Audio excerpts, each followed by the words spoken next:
Cara untuk mengetahui apa sebenarnya yang menjadi penyebab eh, banjir di Bali beberapa hari ini, kita sudah terhubung dengan Made Krishna Dinata, Direktur Eksekutif Wahana Lingkungan Hidup atau WALHI Bali. Selamat pagi, Bli Krishna. Selamat pagi, Bang. Terima kasih sudah bergabung di Breaking News Kompas TV. Bli, tadi ada beberapa laporan selama beberapa hari ini, beberapa laporan dari teman-teman jurnalis kita di lapangan, terutama di wilayah Denpasar pun juga di Karangasem, terkait dengan kondisi banjir ini. Bli Krishna, bagaimana dari WALHI, temuan yang WALHI sampai saat ini kumpulkan? Apa sebenarnya penyebab banjir? Betulkah karena hanya fokus terhadap salah satu hal, misalkan pariwisata, tanpa mempedulikan lingkungannya, atau bagaimana sebenarnya kalau dari temuan WALHI?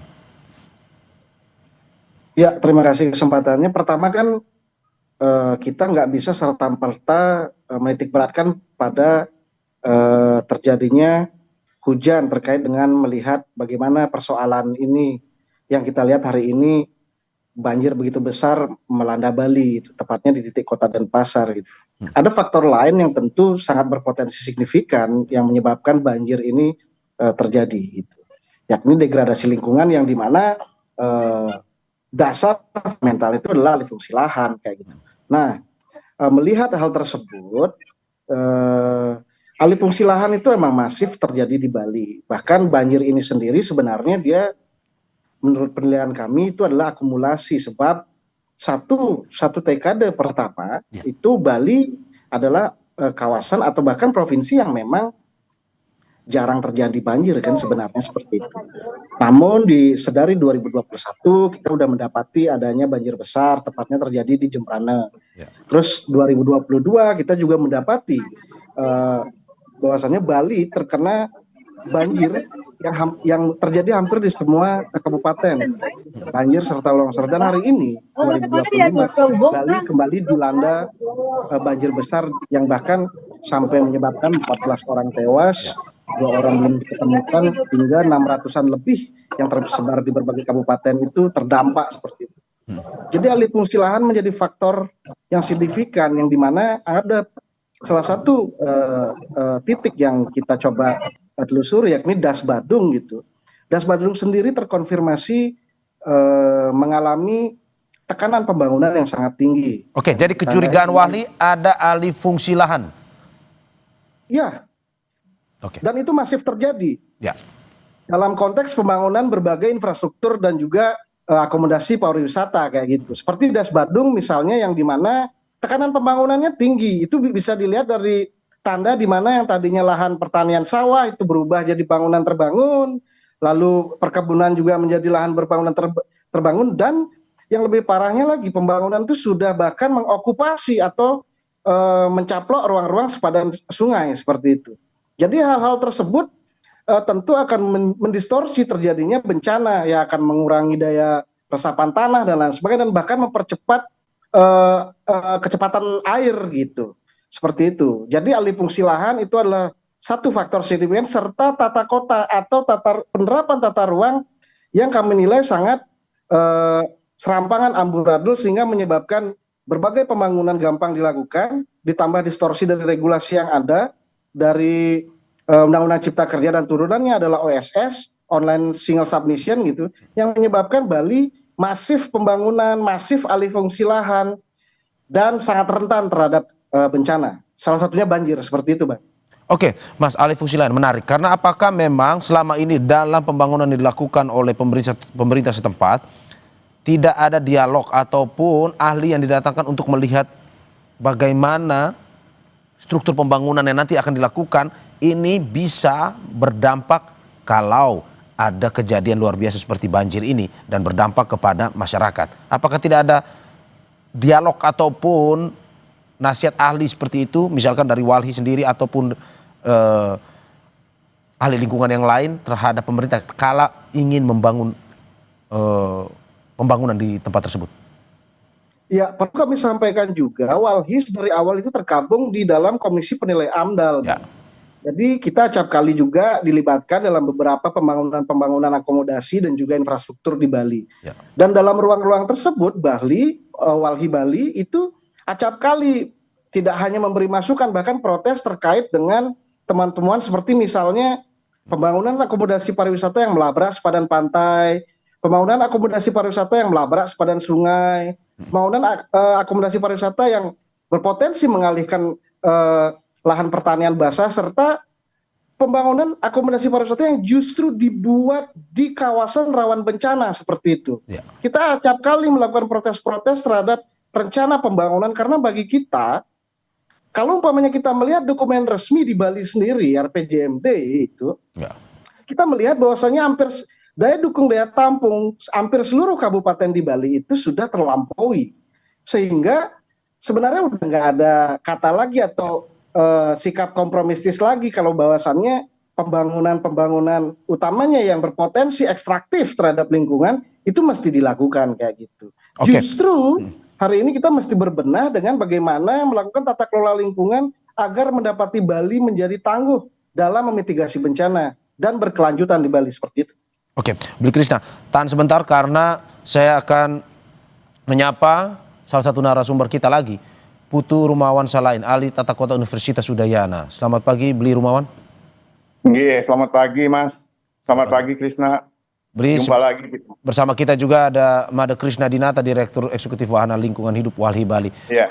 Bli Rumawan, tadi kita sudah berbincang lumayan panjang terkait dengan kecurigaan Walhi terkait tata kota di Bali sendiri, pembangunannya hingga sampai saat ini tidak melihat terkait dengan ruang hijau, ruang terbuka hijaunya, sehingga pembangunan masif dilakukan dan pada akhirnya terjadi kejadian seperti ini, akibatnya pun langsung dirasakan. Menurut Anda seperti itu, bahwa dalam pembangunan ini tata kotanya tidak memperhatikan ruang lingkup hijau yang lebih baik untuk pada akhirnya bisa menahan banjir kalau ataupun kejadian lainnya jika terjadi sesuatu. Tapi saat ini akhirnya dampak pun langsung dirasakan oleh masyarakat karena pembangunan yang tidak memperhatikan tata hijau tersebut. Iya, kalau saya melihat bahwa aturannya sebenarnya sudah bagus, sudah sesuai dengan aturan secara nasional maupun di regional hingga di tingkat kabupaten kota. Semua sudah diatur dengan angka-angkanya. Permasalahannya kan ketika terjadi peraturan itu, transformasi di lapangan itu sering tidak sesuai dengan aturan yang ditetapkan, yang sudah disepakati, sudah diketok palu oleh gubernur maupun DPR. Sehingga dengan demikian kita maklumi bahwa sering terjadi pelanggaran-pelanggaran dan akhirnya pelanggaran itu menjadi contoh role model bagi para pengembang atau pembangun berikutnya. Contoh misalkan Kota Denpasar atau kota-kota lain se-Indonesia menurut aturan tata ruang nasional kan harus memiliki RTH sejumlah 30% dan 20% untuk yang private segala macam perlu diatur.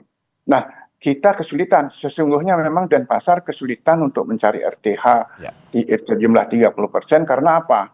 Karena memang lahan kita hanya 133 km persegi. Dan itu kemudian karena peraturan yang sudah membuat universal di seluruh Indonesia itu, lalu dinegosiasi sawah menjadi bagian daripada sumbangan RTH begitu. Nah, ketika sawah secara masif berubah fungsinya karena berbagai kepentingan dalam pembangunan ini, di mana garda atau lokomotifnya di pariwisata, itu tumbuh semua dengan pesat segala macam, bahkan tidak hanya di lahan sawah yang terjadi alih fungsi, tetapi di berbagai bekas rumah-rumah yang lama pun juga mungkin ada yang berbagai perubahan gitu. Dan ini akibatnya kan daya serap air untuk di kota itu sudah tidak sanggup dia karena luasnya lebih banyak tertutup lahannya dengan bangunan gitu. Apalagi ditimpali dengan peraturan 60% berbanding 40% terbangun dan tidak terbangun, itu juga sering dilanggar oleh masyarakat, katakan begitu. Sehingga dengan demikian air tidak terserap di halaman, tidak serap di bumi kita, dia akhirnya lari ke jalan, dari jalan akhirnya jadi sungai jalannya, seperti dilihat di gambar-gambar, kemudian jalan yang menjadi sungai mencari tempat yang terendah dan akhirnya berlabuh di sungai, dan di sungai akhirnya meluap. Inilah yang fenomena yang terjadi akhir-akhir ini, dan kita sepertinya tidak kapok-kapok, mohon maaf, tidak kapok-kapok atau entah tahu mereka karena dia tidak mengalami, tidak semua, not the public enemy ini kejadian ini hanya menyangkut hanya beberapa orang yang kena. Jadi ini tidak menjadi perlawanan bersama dalam arti perencanaan. Mohon maaf, kalau saya dari segi perencana saya berpikir dari data hujan yang per tahun, per bulan atau yang segala macam itu dalam 5 tahun saya buat perancangannya untuk sekian tahun harusnya mampu menampung air itu gitu loh. Ini tidak pernah kita tahu, bahkan maaf ada 120 titik banjir pun kita tidak ketahui penyebab titik banjirnya itu. Beli Rumawan, Anda mau bilang bahwa perencanaan yang dilakukan sudah sesuai dengan aturan sekaligus juga memperhitungkan ruang terbuka hijaunya ini bisa mengantisipasi jika ada kejadian banjir. Tetapi realitasnya dalam pelaksanaannya ini berbanding terbalik. Betul seperti itu? Iya, terjadi maaf termasuk pelanggaran, termasuk sempadan sungai juga diambil. Jadi ini mohon maaf diizin mereka ketika maju persis misalkan sesuai dengan aturan, ketika pelaksanaan sering menambah bangunannya gitu. Ini luar biasa. Oke. Masif ini pelanggaran ini masif nih, Mas. Oke. Saya ke Bli Krishna, bahwa gubernur sudah menanggapi terkait dengan banjir tersebut. Katanya akibat pengolahan sampah yang buruk sebenarnya adalah akibat dari banjir besar terjadi di Bali. Tapi sebelum Anda menjawab, kita saksikan jeda berikut. Terima kasih masih di Breaking News Kompas TV bersama dua narasumber saya, Made Krishna Dinata, Direktur Eksekutif Wali Bali, dan juga Bli Rumawan, ahli tata kota Universitas Udayana. Saya ke Bli Krishna. Dari kata gubernur bahwa ini sampah yang mengakibatkan, tata kelola sampah yang mengakibatkan banjir di Bali. Dari Wali temuannya seperti itu atau ada membantah bahwa bukan sampah sebenarnya, ini memang tata kota atau tata ruang yang sebenarnya salah kalau kata Bli Rumawan tadi? Ya, pertama kan ini bencana ini kan nggak disebabkan oleh satu atau dua faktor yang bisa kita jadikan kambing hitam gitu. Ya. Keniscayaan bahwasanya ada alih fungsi lahan besar akibat pembangunan itu nggak boleh ditampilkan kayak gitu. Bahkan sampai tadi juga penjelasan dari pakar tata ruang tata kota juga mengatakan bahwasanya emang banyak ruang-ruang yang sudah hilang dan beralih fungsi sehingga itu menyebabkan kestabilan sebuah ekosistem itu terganggu, salah satunya resapan air dan lain sebagainya. Nah, kalau dikatakan sekarang salah satu pemicunya adalah sampah, saya juga sejalan dan juga membenarkan bahwasannya sampah menjadi salah satu faktor yang mungkin menyebab berbagai sumbatan di drainase dan itu juga bermuara tentunya pada tata kelola sampah yang hari ini menjadi masalah besar di Bali gitu. Padahal kalau umpamanya dalam catatan kami, Bali itu adalah salah satu provinsi yang progresif yang paling banyak memiliki regulasi dan peraturan terkait dengan penataan sampah. Ada pergub, segala macam pergub terkait dengan pembatasan sampah plastik, pemusatan sampah dan pengelolaan di sumber dan lain sebagainya. Cuman kami menilai pengimplementasian daripada regulasi tersebut itu tidak efektif sehingga tata kelola sampah baik dari hulu hingga hilir itu masih menjadi persoalan yang serius. Bahkan kemarin ada momentum besar juga di Bali di mana salah satu TPA terbesar yakni TPA regional Sarbagita itu ditutup. Itu yang dimana gubernur menyerahkan pengelolaan sampah itu kepada masing-masing masyarakat atau masing-masing orang yang ada di Bali, yang menurut kami itu tentunya tidak benar karena kalau mengacu regulasi terkait dengan sampah, pengelolaan sampah itu memang berada di kepala daerah yakni gubernur atau dalam konteks kabupaten itu ada di kabupaten atau wali kota. Bli Krishna, Anda mau bilang bahwa satu faktor terkait dengan adanya banjir, cuman kita nggak bisa menampilkan bagaimana masifnya alih fungsi lahan yang terjadi akibat pembangunan itu juga menjadi faktor penting dan nyata yang mesti kita lihat dan mesti kita refleksikan seperti itu. Sampah salah satu faktor, tapi bukan berarti ini menjadi yang utama. Masih banyak faktor-faktor lain ya menurut Anda seperti itu ya? Iya. Saya ke Bli Rumawan. Benar Anda mau sepakat dengan Bli Krishna bahwa apa yang dikatakan gubernur ini bukan menjadi faktor utama sebenarnya, bahwa ini hanya menjadi salah satu faktor pendukung banjir semakin besar kemarin dan masih ada faktor-faktor lain sebenarnya? Ya, saya pikir sampah itu hanya menumpang di banjir. Ya. Jadi saya tidak sepakat kalau dikatakan penyebab utama. Ya. Penyebab utama ini jujurnya itu kan karena kita kehilangan lahan-lahan terbuka. Ya. Lalu kemudian normalisasi sungai juga tidak terjadi dengan tepat. Peralihan fungsi lahan tadi juga menyebabkan buntunya saluran irigasi di berbagai wilayah. Dan ini jangan kita lihat di Denpasar, kita harus lihat Bali menyeluruh sebagai sebuah ekosistem. Ya. Jadi ini, air yang datang ini bukan dari kota, dia datang dari Bedugul, dari puncak di atas, dari Tabanan, dari Gianyar dan lain-lain. Yang tidak sanggup melimpah lalu mencari tempat ke tempat kita.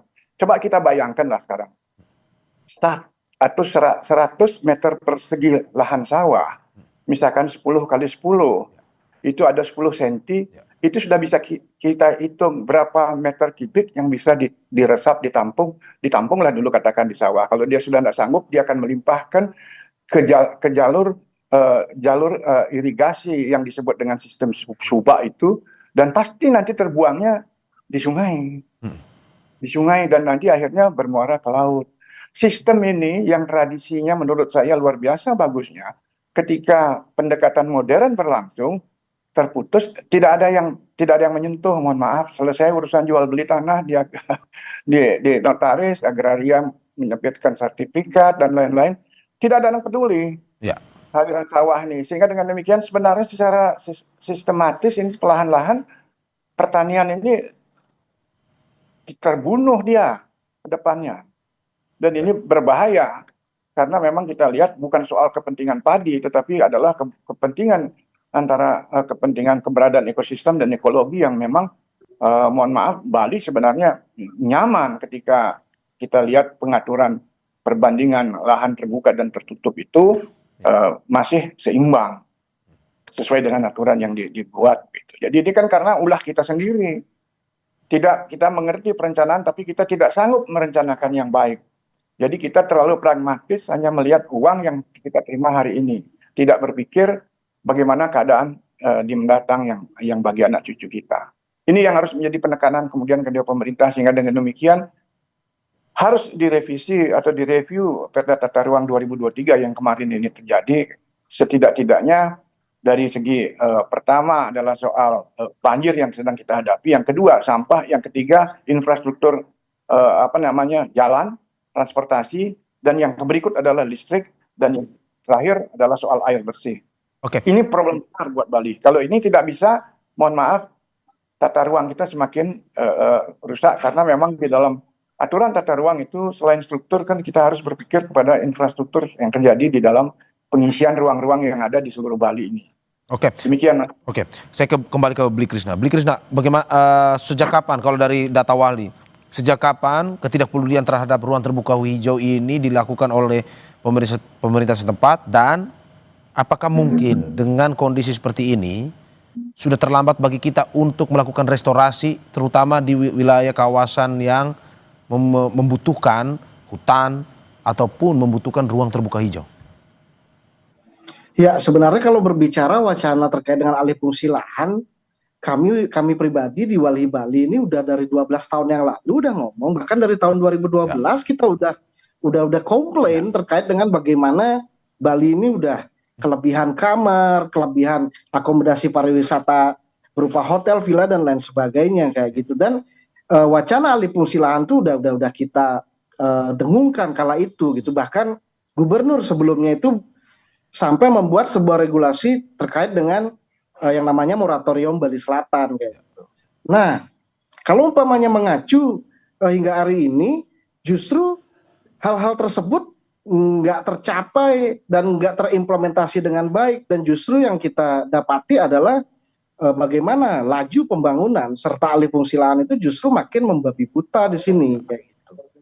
Dan bahkan sekarang hal-hal tersebut justru di-trigger oleh berbagai produk-produk regulasi atau produk-produk hukum yang terbit, semisal Undang-Undang Cipta Kerja atau Omnibus Law yang di bawahnya menurunkan OSS gitu, online single subsistence, yang menyebabkan berbagai perizinan terkait dengan pembangunan akomodasi pariwisata itu sangat gampang.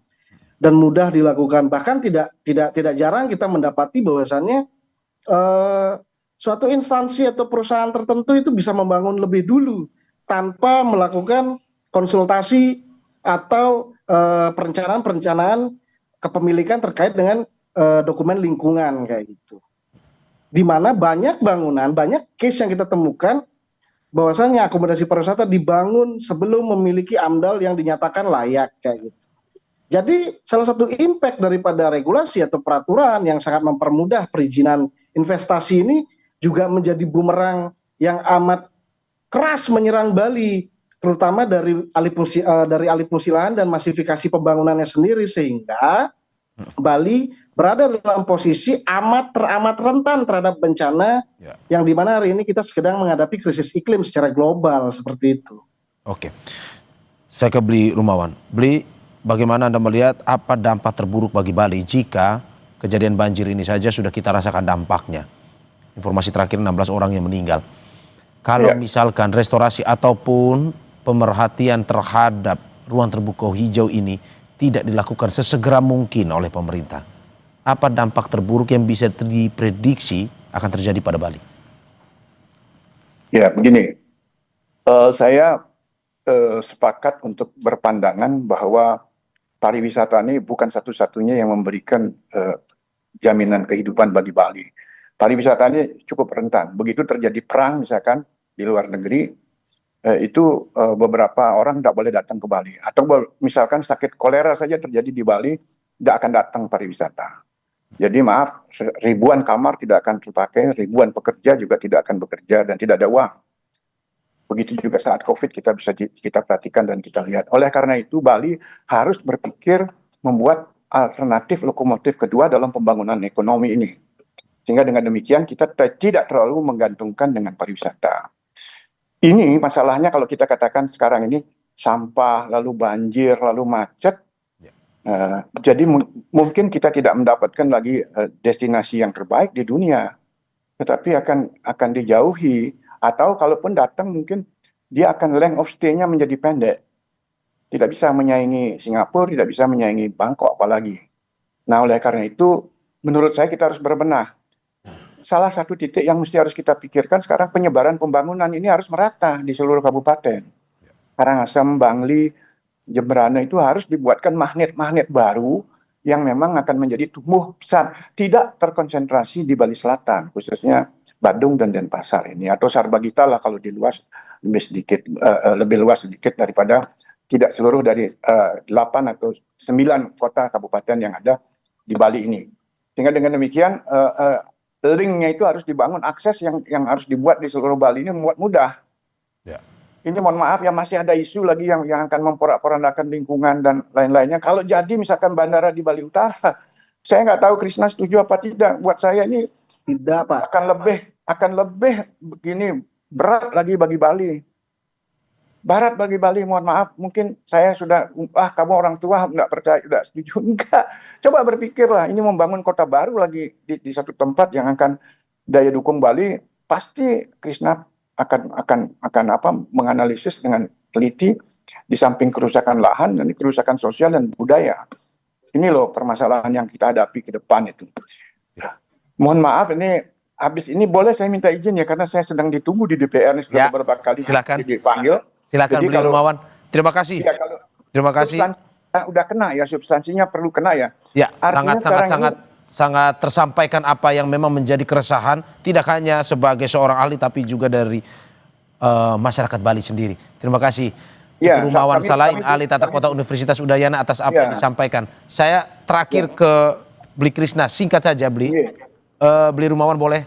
Saya lihat. Ya, terima kasih. Mohon maaf. Mudah-mudahan bermanfaat. Terima kasih Bli Rumawan. Salam sehat selalu. Bli Krisna terakhir singkat saja apa yang harus menjadi perhatian jika restorasi ini pada akhirnya menjadi yang utama. Pariwisata tetap dijaga, tetapi bagaimana tata lingkungan yang harus terus diperhatikan dan dipedulikan. Ya, pertama kan prioritas terkait dengan bagaimana kerentanan Bali akibat degradasi lingkungan itu harus menjadi posisi pertama di Bali. Jadi kita nggak bisa lagi menempatkan pembangunan pariwisata massal sebagai tonggak ekonomi seperti itu. Ya. Lalu kedua, Oke. persepsi mengenai pemerataan pembangunan gitu yang sebenarnya acap kali dan masih tersebar di berbagai persepsi pemerintah itu. Pemerataan pembangunan itu kan bagaimana, kalau kami melihat bagaimana yang ada di selatan itu akan ditemplate dan di-copy ke utara gitu. Oke. Padahal di selatan kita udah kekurangan air, kita apakah akan membuat kekurangan air di utara? Ya. Di selatan kita udah kehilangan subak, apakah kita akan menghilangkan subak di utara? Di selatan kita udah kehilangan lahan atau alih fungsi lahan, apakah kita akan menyebabkan itu di utara? Jadi itu udah nggak bisa. Ya. Dan hari ini saya mencoba mendorong bagaimana ketegasan dalam penegakan tata ruang, ketegasan dalam penegakan berbagai rencana infrastruktur yang ekstraktif terhadap lingkungan seperti rencana pembangunan jalan tol Gilimanuk-Mengui misalnya yang jadi program prioritasnya gubernur itu bisa didelegitimasi sebab itu berpotensi juga ekstraktif terhadap lingkungan dan merubah bentang alam seperti itu. Oke, terima kasih Made Krishna Dinata, Direktur Eksekutif Wahana Lingkungan Hidup atau WALHI Bali atas apa yang disampaikan, dan sebelumnya ada Putu Rumawan Salahin, ahli tata kota Universitas Udayana. Semoga apa yang disampaikan ini menjadi mitigasi yang penting bagi pemerintah untuk bisa lebih serius dalam memperhatikan ruang terbuka hijau, tata kotanya, sehingga tidak terjadi lagi kejadian bencana seperti ini. Sekali lagi terima kasih Bli Krishna atas apa yang disampaikan. Sehat-sehat selalu, Bli. Sehat, terima kasih, baik. Terima kasih, Bang. Dan saudara, saya akhiri breaking news